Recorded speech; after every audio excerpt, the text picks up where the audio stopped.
Sitting on 8, I'll get 1. But I'm delighted to be with you today because I truly support agriculture. But I made a very special effort to drive. It took us almost 3 hours because of the traffic to get here from Laredo because of your guest speaker, John Kuempel. He is doing such a wonderful job. Truly, he does deserve a round of applause. And this is the kind of elected official we need. Someone who works hard, knows the issues, deals directly with the people, and is honest. I believe that John Kuempel is one of the finest members of the Texas legislature, and John, I am proud to be your colleague and represent Wilson County with you. Thank you for everything that you do. Agriculture is so important to our state, and it was Thomas Jefferson who wrote to George Washington so long ago that it was the wisest pursuit because in the end, agriculture would contribute most and most directly to real wealth, you like that? Good morals and happiness. And the impact of agriculture on our economy is tremendous. The work of the Farm Bureau is so important, and specifically because you, the Farm Bureau, you are the voice of agriculture. And when you walk into our offices, we listen. In fact, I'll be frank with you. One time during one session, I had made a decision based on the staff recommendation about a particular bill.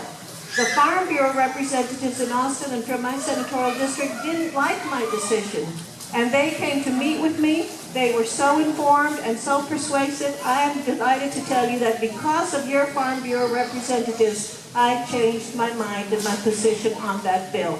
So thank you for that kind of influence because we trust you.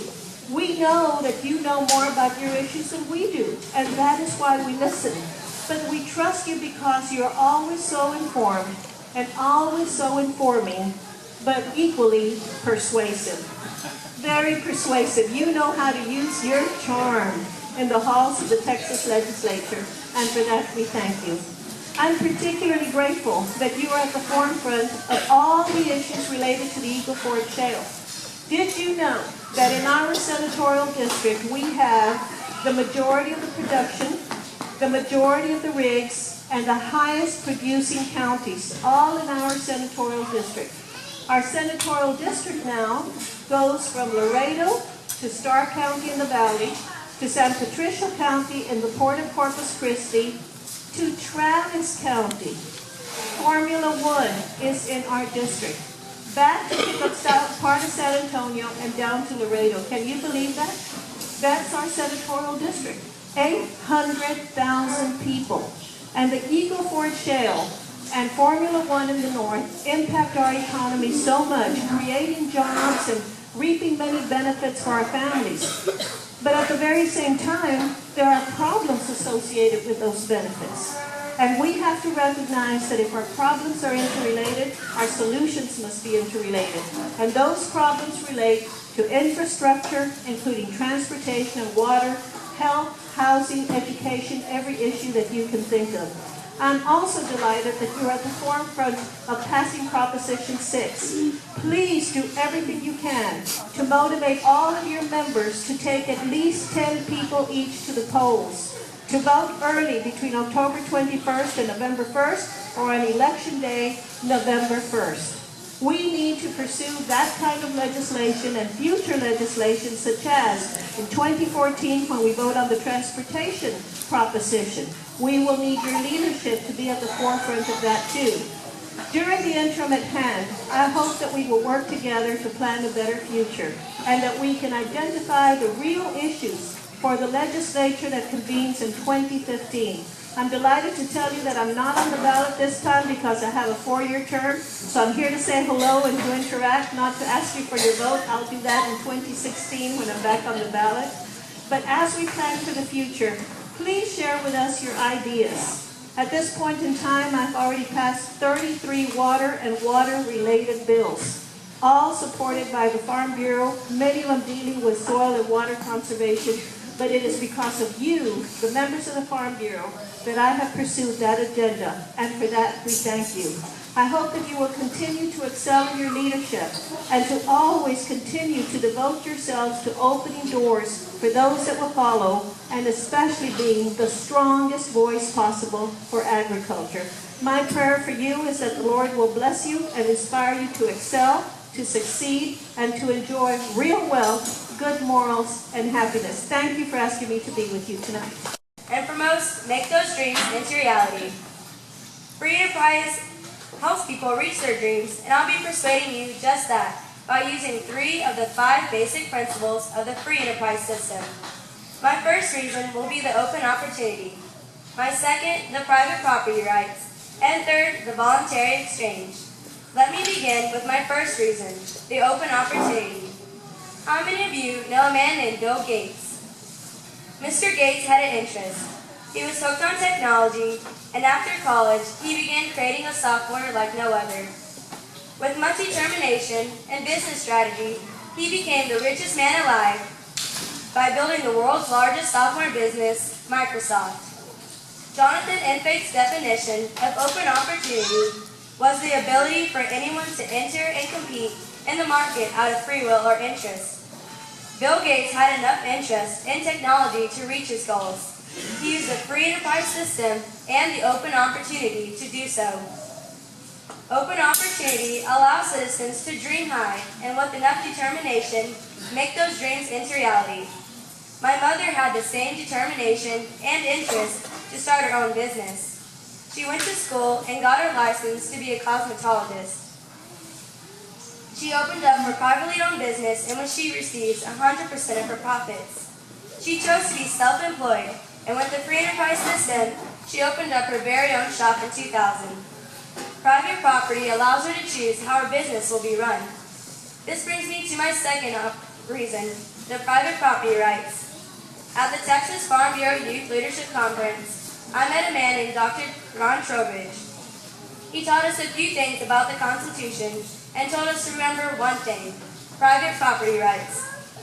He said that with private property rights, you can choose how your business will be ran, and the local, city, state, and federal government cannot impose restrictions on your business. Thomas Jefferson once said that the true foundation of a republican government is the equal right of every citizen in his person, property, and management. Property rights are the base of exchange and the extension of ownership. It develops financial markets that are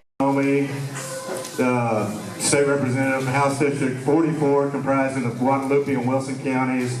Sorry, Chuck, I don't have Gonzales anymore, and I'm sorry that I don't. Good people down there, but like I said, I'm always there for you, so don't ever hesitate to call. And we're here again. Thank you very much for having me here, Tommy. I appreciate it. I love Wilson County. I love House District 44. It is a true pleasure to represent each and every one of y'all in Austin. And sitting next to the stalwart of the Texas Senate, she really is. And she's the second most senior member in the Texas Senate, the most senior female in the Texas Senate. And in my tenure in Austin, I have served with 4 different senators. I had Glenn Hager and Gonzales. I lost him. I lost Jeff Winworth when Donna Campbell beat him. But I've always had Senator Zaffirini.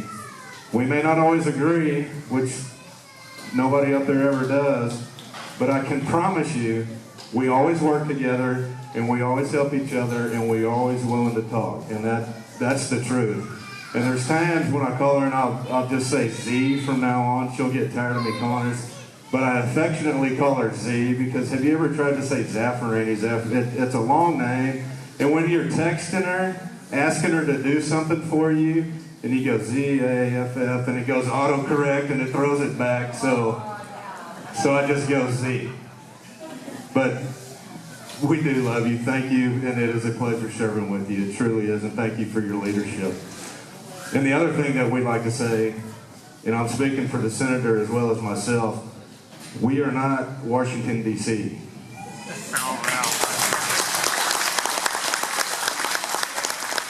Like I previously mentioned, we aren't scared to go talk across the aisle to get done what's better for the common good. So be proud of the Texas legislature. It's set up like that.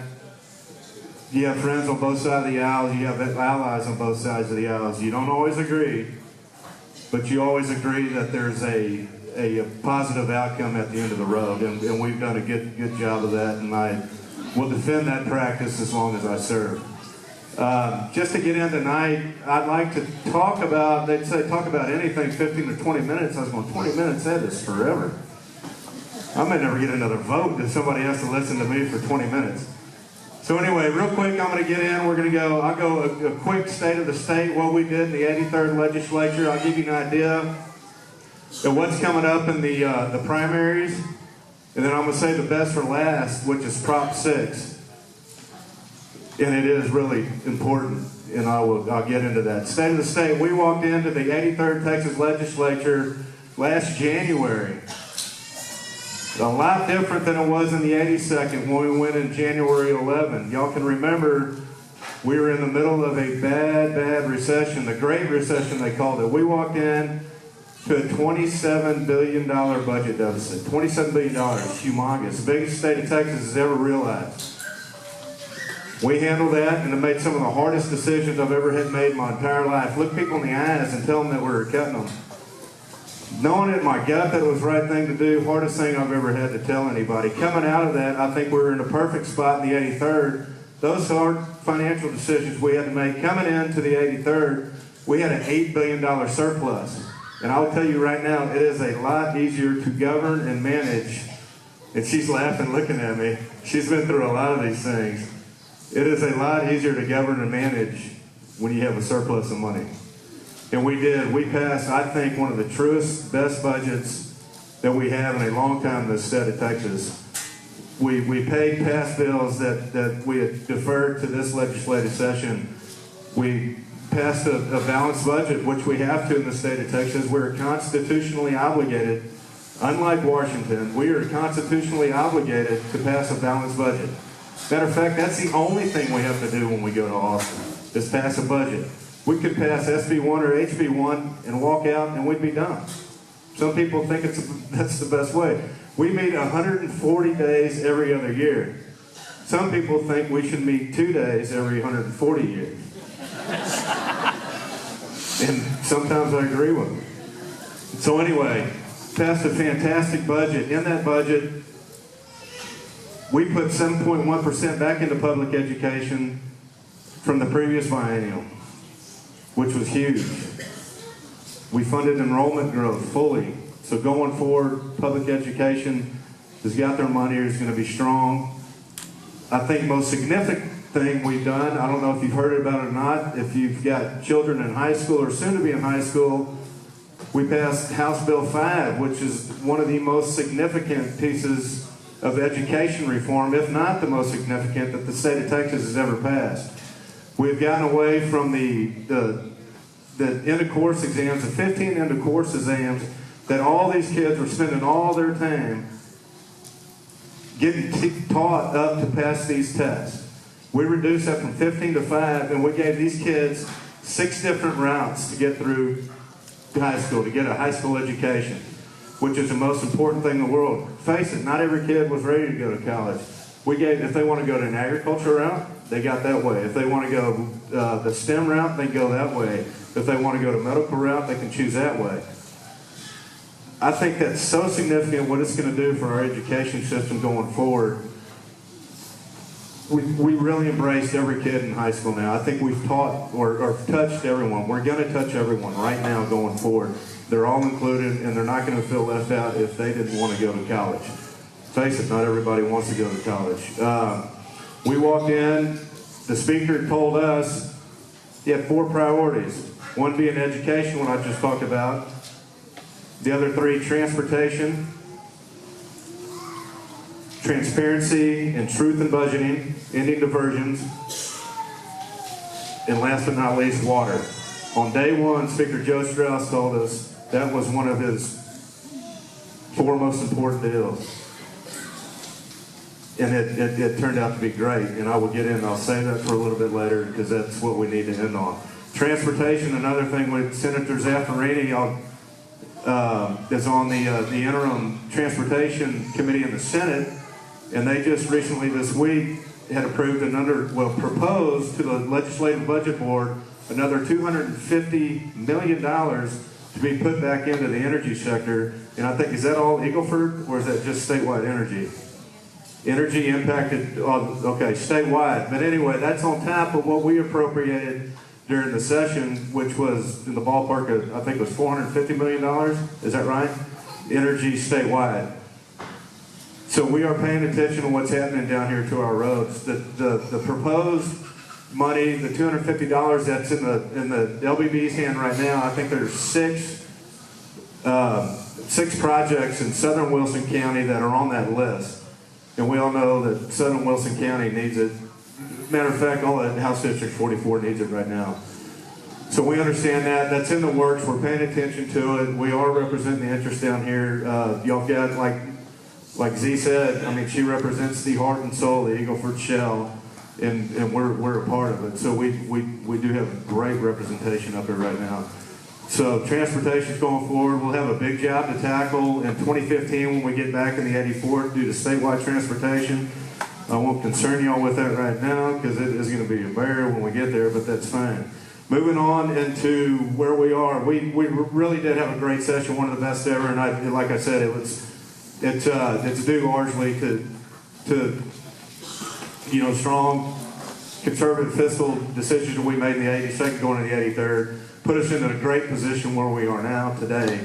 Going into the 84th, which will be January 2015, you will see one of the biggest changeovers, the biggest one I can remember of statewide leadership. You'll have a new governor. You may or may not have a new lieutenant governor. That race is probably one of the most hotly contested races right now. 4 candidates.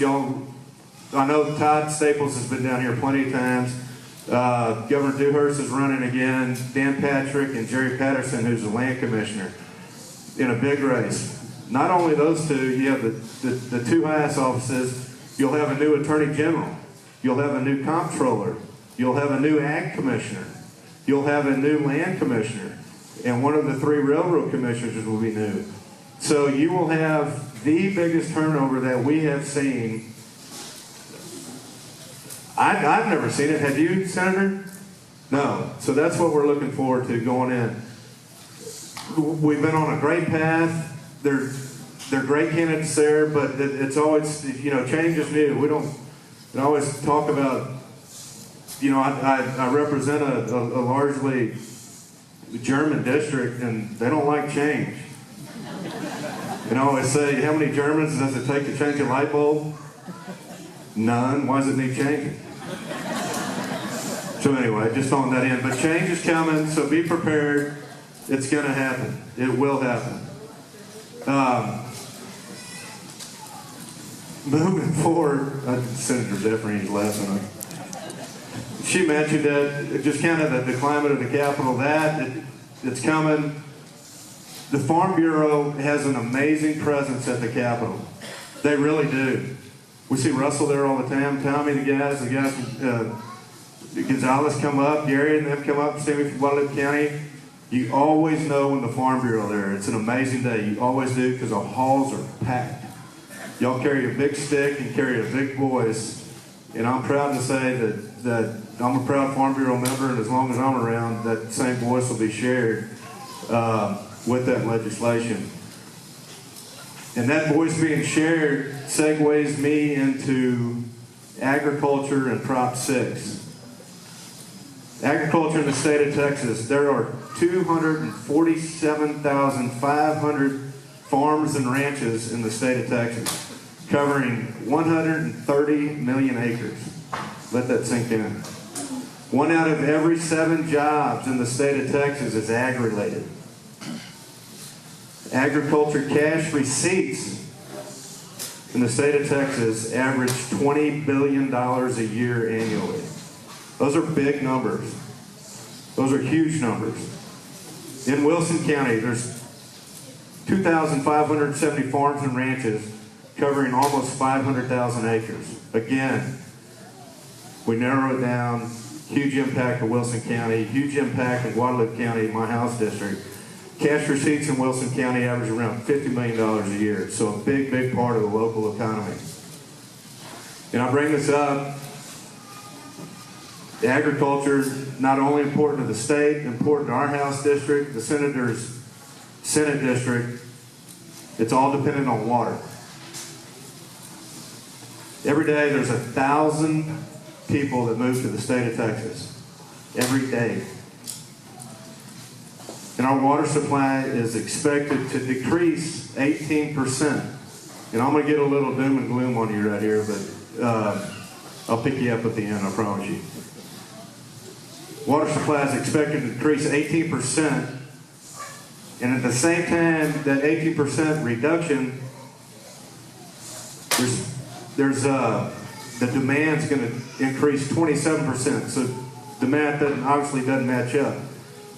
By 2060, if y'all can remember the state water plan that we passed a couple of constitutional elections ago, that water plan says that by 2060, if those numbers keep up, we could be short 8.3 million acre feet by 2060. So if you don't know what 8.3 million acre feet is, that's almost 3 trillion gallons of water. And even with the recent rainfall, I've had a conversation with some of the people coming in here. When we passed this legislation in Austin this past spring, a bunch of us were laughing and kidding that when Prop 6 got on the ballot, it rained like the Dickens right before the constitutional election. And guess what? Here we are. So don't let the recent rainfall fool you. 90% of the state is still in some form of a drought. 90% of the state, from moderate to extreme to off the charts, still here. And then what we're rolling out now is Prop 6. Prop 6 is putting money into a state water infrastructure or implementation trust fund. We're taking $2 billion out of the rainy day fund, and it's not raising any taxes. It's not costing you a thing. We'll take $2 billion out on the rainy day fund. Ironically enough, rainy going to water, I think it fits just fine like that. And we will leave a strong rainy day fund. We'll have close to $8 billion when we get back in 2015. And what a bunch of people don't realize, that rainy day fund, we can only have 10% of the state revenue in that fund, which is about 10, so we're getting close to it. So it's a healthy fund. And if we don't spend it sooner or later, it goes to GR. And no telling where it goes after that. I'd rather dedicate it to the water right here, right now, is what we're going to do. And so we start up that SWIFT fund. The state water plan has identified 500 or so plus projects. The good thing about that, they were all designed locally and regionally. If we fund this plan, it goes back to the Texas Water Development Board, and they start essentially picking the plans that are most suited, most viable to receive this money to get their projects off the ground. And I'll tell you what, if we fail to act, economic losses could exceed $116 billion over the next 50 years. And we could stand to lose 1 million jobs in the state of Texas. Not only in agriculture, I mean, we're talking across the board. We're talking about everything depends on water. Manufacturing, whatever it is, agriculture depends on water. It's got to be here. This is one of the most significant votes that I'll ever take in my lifetime. And I hope that you'll join me in supporting Prop 6 in this next constitutional election, which is right around the corner. Early voting starts Monday, runs through November 1st. Election day is November 5th. And then please enact your right, because it is important for our state's future, for these kids' future, that we leave them in good hands when they're running the show.